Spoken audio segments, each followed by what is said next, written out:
ধরেন কয়েকটা ব্রড ইস্যুতে যদি একটা ঐক্য হয়, 1 নাম্বার বাংলাদেশে ভারতীয় আধিপত্যবাদের অবসান হবে, 2 নাম্বার স্বাধীনতা, সার্বভৌমত্ব, জাতীয় মর্যাদা এবং আঞ্চলিক অখণ্ডতা অক্ষুণ্ণ রাখতে হবে, 3 নাম্বার আওয়ামী ফ্যাসিবাদের চিরস্থায়ী অবসান ঘটাইতে হবে, 4 নাম্বার একটা ইনসাফ ও সাম্যের বাংলাদেশ বানাইতে হবে। তো এই ইস্যু নিয়ে যদি ফ্রন্ট হয় তাহলে এই 62% সেই ফ্রন্টের সাপোর্টার হয়ে যাবে। অ্যান্ড কইতে পারেন এমন কোনো ফিগার আছে যে এই ফ্রন্টের নেতৃত্ব দিতে পারবে? আছে, অনেকেই আছে। আমি আজ একজনের নাম বলবো, মাহমুদুর রহমান। উনি এই ফ্রন্টের নেতৃত্ব যদি দেন সবাই ওনার পাশে এসে দাঁড়াবে। ইলিয়াস কনক, পিনাকির কথা বাদই দেন, এরা মাহমুদ ভাই আওয়াজ দিলে ঝাঁপে পড়বি। এর বাইরে হেফাজত, ইনকিলাব মঞ্চ, আপ বাংলাদেশ, এবি পার্টি, ইসলামী শাসনতন্ত্র আন্দোলন, এরা সবাই এসে দাঁড়াবে। এটাই হয়ে উঠবে রাজনীতির মেইন স্ট্রিম। এনসিপি আর জামাতের কোনো অপশন থাকবে না এই ফ্রন্টে জয়েন না কইরা। বিএনপিও আসতে পারে এই ফ্রন্টে, স্বাগত জানাই আমরা। এই ইস্যুতে ঐক্য হইলে ওয়াই নট, কিন্তু সিট যা দেব মাইনা নিতে হবে। এই ফ্রন্ট মানে বিএনপির বিরুদ্ধে যাওয়া না, কিন্তু বিএনপির বিরোধিতা করাও না, বরং অ্যান্টি ফ্যাসিস্ট, অ্যান্টি ইন্ডিয়া সমস্ত শক্তিকে একটা কমন গ্রাউন্ডে নিয়ে আসা। আমি তো চাই বিএনপির আলতাফ হোসেন চৌধুরী ভাই উনি জিতে আসেন, ইয়াংদের মধ্যে শহীদুদ্দিন চৌধুরী এনে জিতে আসুক, আমি এটা চাই। কিন্তু রুমিন ফারহানা হারুক, হাবিবুর রহমান হাবিব হারুক, ফজা পাগলা হারুক। আমি যদি ইলেকশনের আগে দেশে যেতে পারি, আমি আলতাফ ভাইয়ের এলাকায় গিয়ে ক্যাম্পেইন করে দিয়ে আসবো, যেন উনি যেতে ধানের শীষের ক্যাম্পেইন করে দিয়ে আসবো। আমার ক্যাম্পেইনের দরকার নাই ওনার জেতার জন্য, উনি এমনি জিতবেন, কিন্তু আমি যাব আমার নিজের মনের শান্তির জন্য যাব, যে আমি আলতাফ ভাইয়ের ইলেকশনে কিছু কাজ করেছিলাম। তো এই যে ফ্রন্ট, এই ফ্রন্টের সুবিধা কি হবে?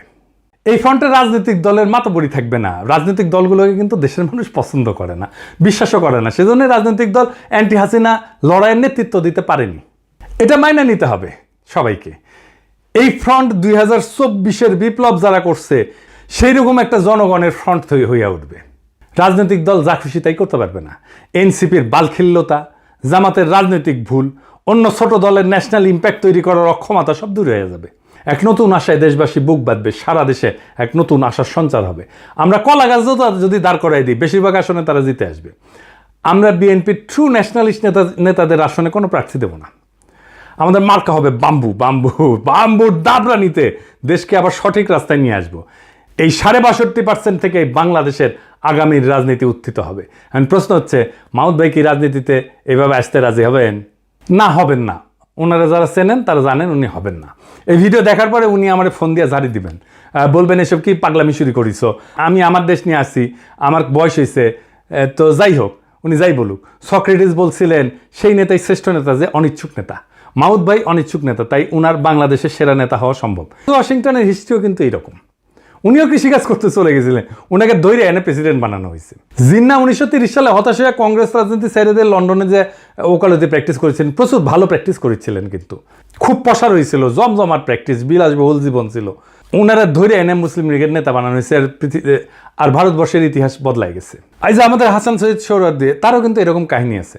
ওনার বোন বেগম শায়েস্তা ইকরামুল্লাহ সোহরাওয়ার্দীর লেখা জীবনীতে আছে। 1933 সালে সোহরাওয়ার্দী সিদ্ধান্ত নিল আর রাজনীতি করবেন না। ট্রেনে করে ভাইয়ের সাথে বোম্বে থেকে কলকাতা ফিরতেছিলেন। প্রোগ্রাম ছিল স্টেশনে নেমে বাসায় ফিরে রেস্ট নেবেন এবং ঘর সংসার করবেন। তো ওনার বড় ভাই ওনাকে ট্রেনে প্রতিজ্ঞা করেছে আর কখনো রাজনীতি করবা না। উনিও বলছেন আর করবো না ভাই। তো যাই হোক, হাওড়া স্টেশনে নামার সাথে সাথে হাজার হাজার মানুষ ওনাকে ঘিরে ধরে আল্লাহু আকবর, সোহরাওয়ার্দী জিন্দাবাদ স্লোগান দেওয়া শুরু করে। ওনার মাথায় নিয়ে মিছিল করা শুরু করে। কাম শেষ, উনি রাজনীতিতে স্থায়ী হয়ে যান। ইতিহাস বদলে যায়। আমার উপরে ছাইরা দেন, দেশের মানুষ যদি তৈরি থাকে তাহলে মাহমুদ ভাই আসবেন এই দায়িত্ব পালন করতে। আর কারা থাকবেন না আমার কইলাম না, কইলে এখনই লাভ দিয়ে উঠবেন। আমি বলছিলাম অপ্রত্যাশিত ঘটনা ঘটবে, সেই ঘটনার জন্য তৈরি হন, আমরা ইতিহাস সৃষ্টি করব অচিরেই। বাংলাদেশের রাজনীতি এখন এক সন্ধিক্ষণে দাঁড়ায় আছে। 62% মানুষের নীরবতা, এটাই আসল শক্তি, এটাই আগামী সিদ্ধান্ত গ্রহণকারী হাত। তারা কারো অন্ধ অনুসারী না, বরং তারা খুঁজতেছে এমন একটা প্ল্যাটফর্ম যেখানে থাকবে আত্মমর্যাদা, সার্বভৌমত্ব, ইনসাফ আর সাম্যের নিশ্চয়তা। ইতিহাসে আমরা বারবার দেখছি, যখন জাতি প্রস্তুত তখন নেতার আগমন অনিবার্য হয়ে যায়। সিনসিনাটাসের মতো, জর্জ ওয়াশিংটনের মতো, জিন্নার মতো, সোহরাওয়ার্দীর মতো। সেই নেতা হয়তো এখনো মাঠে নাই, কিন্তু মুহূর্তে আসলেই ইতিহাসের পাতা থেকে উঠে আসবেন তিনি। আমাদের করণীয় একটাই, নিজেদের প্রস্তুত করা, মানুষের মনে আশার শিখা জ্বালায় রাখা এবং সেই ৬২% মানুষকে এক কণ্ঠে, এক পতাকার নিচে, এক স্বপ্নে ঐক্যবদ্ধ করা। এটাই হবে বাংলাদেশের নতুন ভোর, নতুন সূর্যোদয়। এটাই হবে সেই মুহূর্ত যখন আমরা ইতিহাসের বইয়ে নিজেদের নাম লিখব, শুধু দর্শক হিসেবে না, বরং সক্রিয় অংশগ্রহণকারী হিসেবে, রাজনৈতিক এজেন্সি হিসাবে, রাজনৈতিক শক্তি হিসাবে তৈরি হন। সময় আসছে আবারও 2024-এর মতো, ইতিহাস ডাক দিচ্ছে নতুন ইতিহাস লেখার। সেই ইতিহাস আমরা লিখব একসাথে। ইনকিলাব জিন্দাবাদ।